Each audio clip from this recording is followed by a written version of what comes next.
And now for something completely different.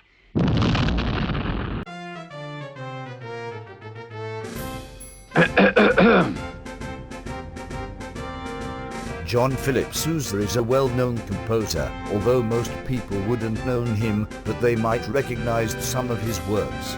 Sousa was an American composer and director that belonged in the late Romantic era, 1860 to 1920, and the 20th century musical era, 1920 to 1999.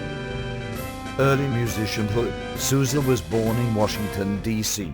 He was born to a Portuguese father, John Antonio Sousa, and a Bavarian mother, Maria Elizabeth Drinkors.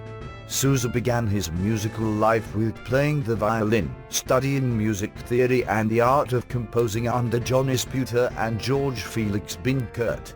His father enlisted him in the United States Marine Band as an apprentice in the year of 1868.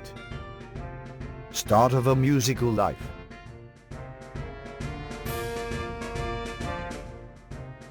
Then in 1875, Sousa left the U.S. Marine Band and started to conduct.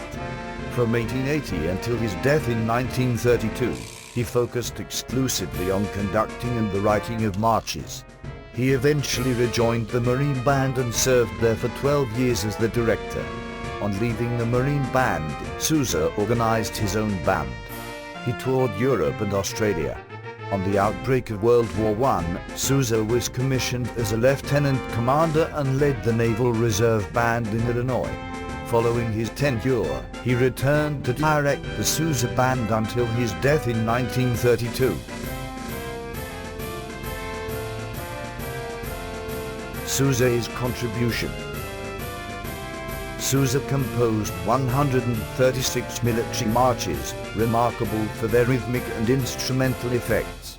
They include the famous Semper Fidelis, 1888, which became the official march of the U.S. Marine Corps, the Washington Post, 1889, the Liberty Bell, 1893, and the Stars and Stripes Forever, 1897. Between 1879 and 1915 he wrote 11 operettas, of which El Capitan, 1896, The Bride-Elect, 1897, and The Freelance, 1906, were particularly successful. He wrote at least 70 songs, 11 waltzes, 12 other dance pieces, 11 suites, 14 humoresques, and 27 fantasies.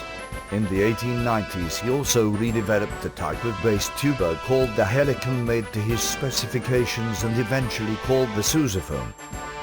During World War I he enlisted in the U.S. Navy and took charge of the band's training center at Great Lakes Naval Base in Illinois. For the U.S. Department of the Navy he compiled national, patriotic and typical airs of all lands, 1890. He wrote 3 novels, an instruction book for trumpet and drum, and an autobiography, Marching Along, 1928.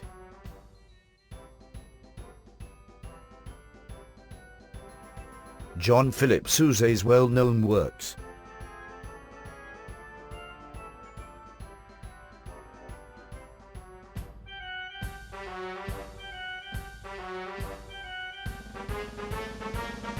The Washington Post.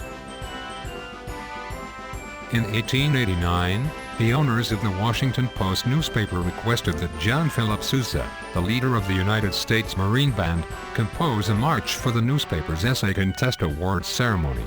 Sousa obliged. The Washington Post March was introduced at the ceremony on June 15, 1889, and it became quite popular. It led to a British journalist dubbing Sousa the March King. Sousa is honored in the Washington Post building for his contribution to the newspaper and his country. The Liberty Bell March. In 1893, The Liberty Bell was written for Sousa's unfinished operetta, The Devil's Deputy, but financing for the show fell through. Shortly afterwards, Sousa and his band manager George Hinton attended the Columbian Exposition in Chicago. As they watched the spectacle, America, in which a backdrop depicting the Liberty Bell was lowered, Hinton suggested, "The Liberty Bell is the title of Sousa's recently completed march." Coincidentally, Sousa received a letter from his wife, saying their son had marched in a parade in honor of the Liberty Bell. Sousa agreed. He sold the Liberty Bell to the John Church Company for publication, and it was an immediate success. The march is played as part of an exhibit in the Liberty Bell Center.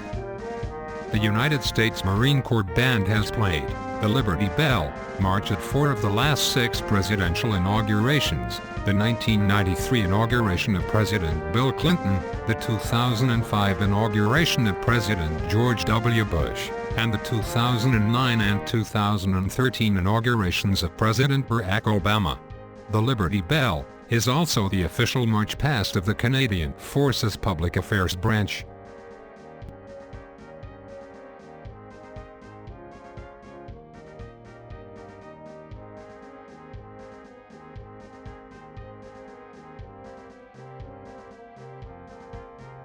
The march is often associated with the British TV comedy program Monty Python's Flying Circus, 1969 to 1974, which used the piece as a signature tune.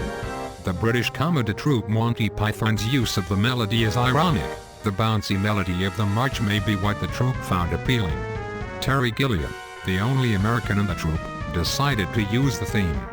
He has said the piece was chosen because the troupe thought it could not be associated with the program's content, and that the first bell strike and the subsequent melody gave the impression of getting straight down to business. It was also chosen because it was in the public domain and free from royalties, as there was no budget for theme music copyrights.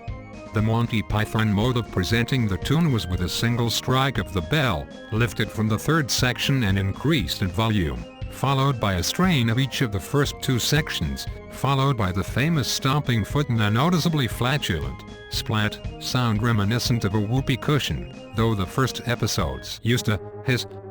At the end of Monty Python Live at the Hollywood Bowl, the entire march was played over the closing credits. The Liberty Bell was used by the Foot Guards before it became associated with the television series, after which they chose another march. Nevertheless, the march remains popular with British military bands today.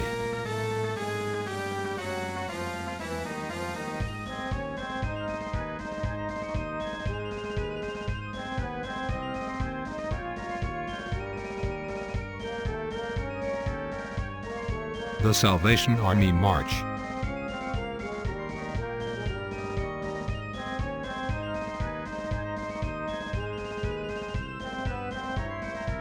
John Philip Sousa in 1930 composed this march in dedication to the Salvation Army for their 50th anniversary being in the United States of America.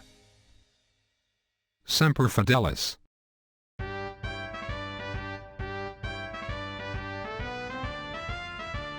A march that was composed by John Philip Sousa in 1888 while he was leader in the Marine Band. And the words of the composer: "I wrote this one night while I was in tears, after my comrades of the Marine Corps had sung their famous hymn in Quantico."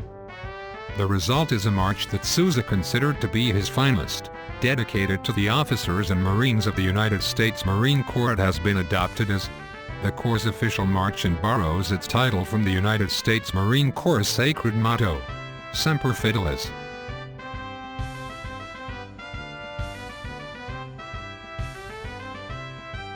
Stars and Stripes Forever. John Philip Sousa led the Marine Band to new heights of popularity during his 10th year of band leader from 1880 to 1892. It was during this year that he earned his title as the March King, a well-deserved nickname that continues to this day. Of the 136 marches that he composed, one has stood out from all of the rest. It was composed in 1896, as Sousa sailed back home from a long European vacation. The inspiration for this march was born of a combination of homesickness, fond memories from his time as being the leader of the Marine Band, and his string recollection of the American flag flying over the White House. The resulting march became his best-known work, and in 1987, it became the National March of the United States of America.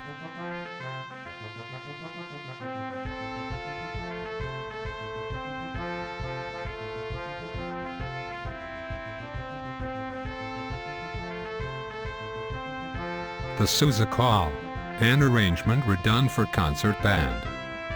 Featuring The Washington Post, 1889, The Liberty Bell, 1893, The Salvation Army March, 1930, Semper Fidelis, 1888, Stars and Stripes Forever, 1896,